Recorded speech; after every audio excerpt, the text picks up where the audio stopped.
Hello, everyone. Let us continue our discussion dito po sa mga language of Pollution Control Officer na tutunan natin sa mga nakalipas din na discussion yung EIR or Environmental Incident Report at syempre yung ating SMR or Self-Monitoring Report. Lagi natin binabanggit na ang mga acronym na ito ay kadalasan sinasambit natin sa mga usapan ng mga PCOs at ng mga consultant, sa mga regulators, lalo yung mga inspectors. Kasi minsan napakahaba nung full description. So, ngayong time naman na ito, we will study naman yung select acronyms at bibigyan natin ng buhay, bibigyan natin ng mga full description saan ginagamit ito. Again, sinasabi natin na yung mga acronym, nasasambit natin yan kasi napakahaba minsan ng kanilang full description. So, meron tayong ngayon na select acronym. Una itong ating CMR. Ano ba ang maririnig mo sa mga usapan? Gaya ng nag-submit ka na ba ng CMR ngayong July? Sabihin ng kausap mo, nag-submit na ako ng CMR. Ang ibig sabihin ng CMR ay Compliance Monitoring Report. So, 'di ba ang haba? Kaya minsan CMR na lang. Ang Compliance Monitoring Report ay isang report na sinasubmit ito sa DENR Environmental Management Bureau, lalong-lalo kung ikaw ay isang proponent ng isang project. So you need to showcase your performance against the ECC conditions. So ano ba ang proof of compliances mo sa mga conditions ng Environmental Compliance Certificate? Na isusulat yan dyan sa CMR or Compliance Monitoring Report. Itong report na ito ay sinasubmit ito every 6 months. Ibig sabihin semi-annual.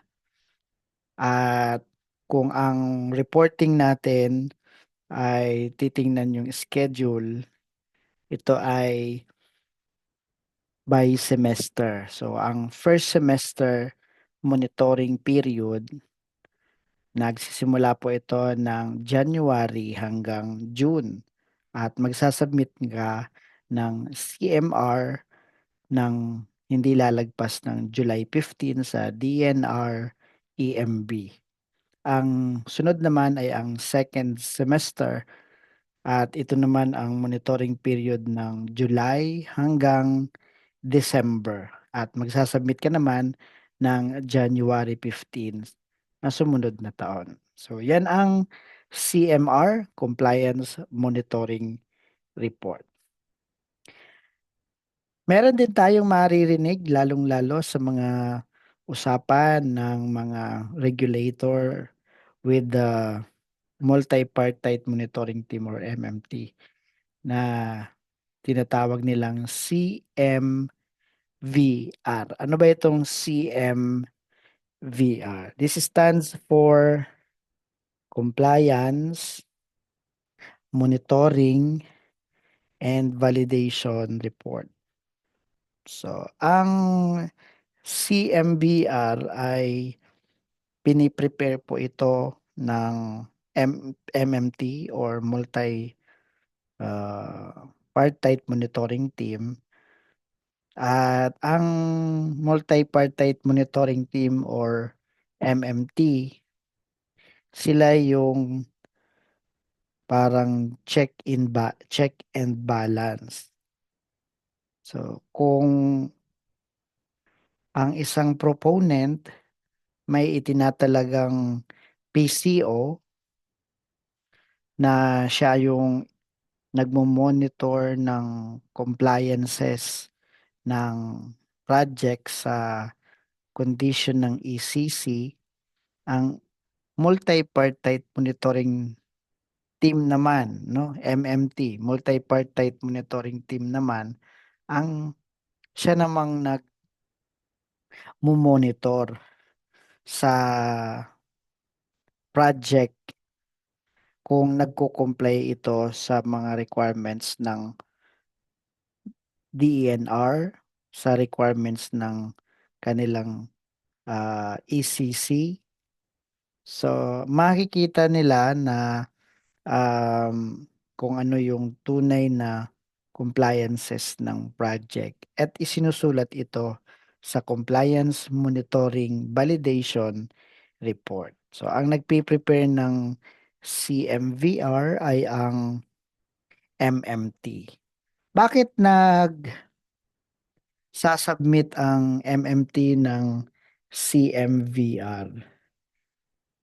Dito kasi sa report, pinapakita nila na ang project proponent, pinoprove nila na they are not violating any laws, rules, and regulation. Lalong-lalo proving that their emissions, discharges to water, generated solid or hazardous waste are properly managed and of course are within the limits set by DNR EMB.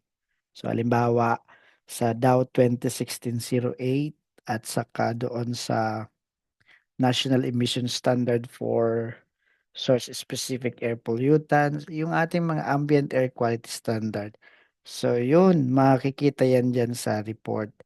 Ang CMVR ay nagpapakita rin ito na ang project proponent ay nag-i-implement nung kanilang environmental management and environmental monitoring plan, no? They are executing the plans na pinangako nila during the time na sila ay nag-a-apply ng ECC. Like kung ang commitment nila ay magtatanim ng puno, erosion control, wastewater treatment. Siyempre, yung mga community programs, titingnan kung nagagawa ito. So, nakasulat yan sa CMVR. Okay? So, ang nagpi-prepare ng CMVR ay ang Multi-Partite Monitoring Team.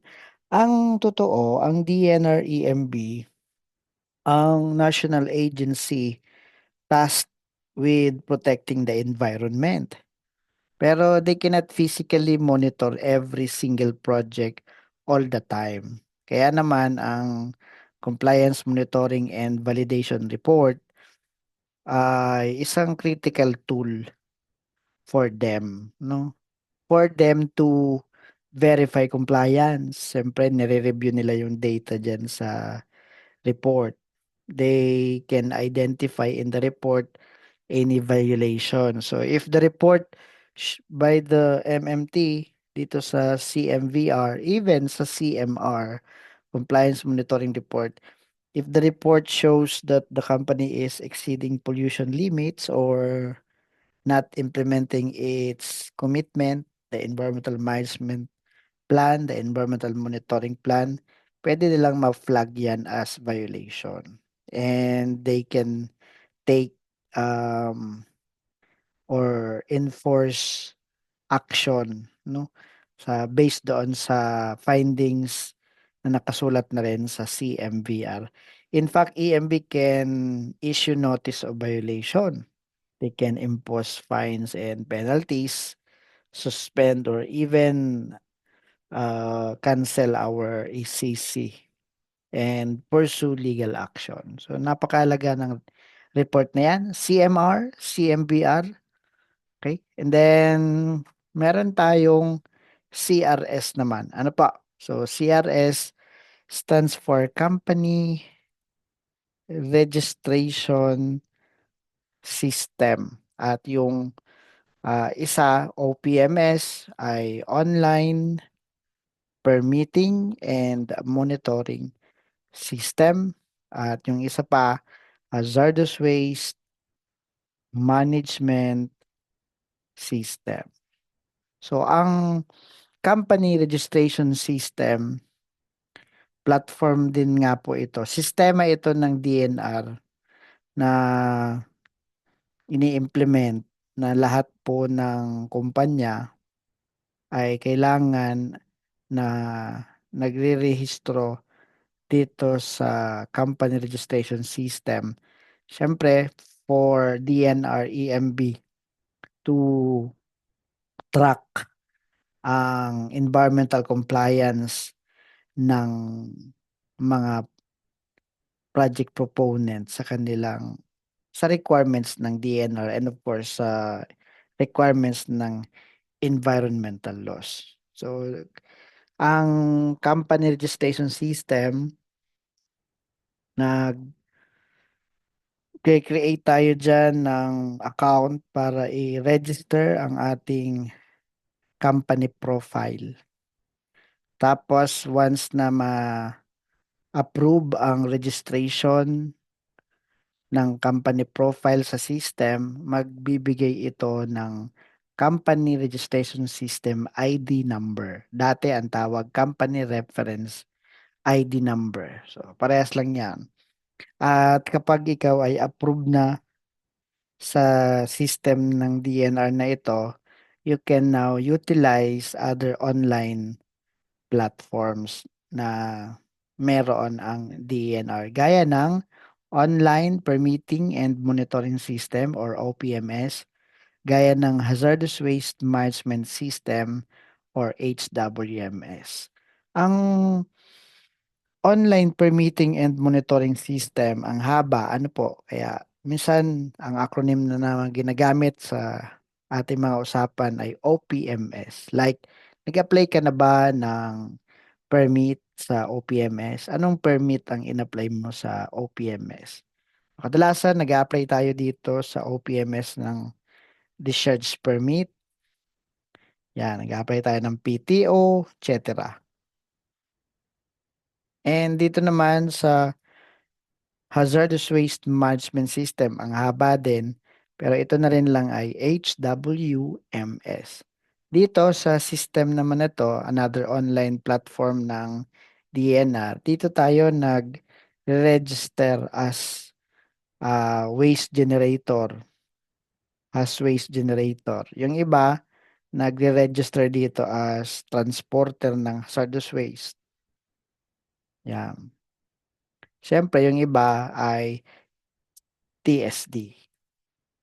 So those are select acronyms: CMR, Compliance Monitoring Report; CMVR, Compliance Monitoring and Validation Report; MMT, Multi-Partite Monitoring Team; CRS, Company Registration System; OPMS, Online Permitting and Monitoring System; and then HWMS, Hazardous Waste Management System. So if you want to know more about the language of pollution control officers, the select acronym na nagagamit sa mga kwentuhan, ay please subscribe to this channel. Please share this video. Please like this video. Thank you very much for time listening, and I hope you have learned something today. I also encourage you to ask question below. Thank you very much, and God bless us all.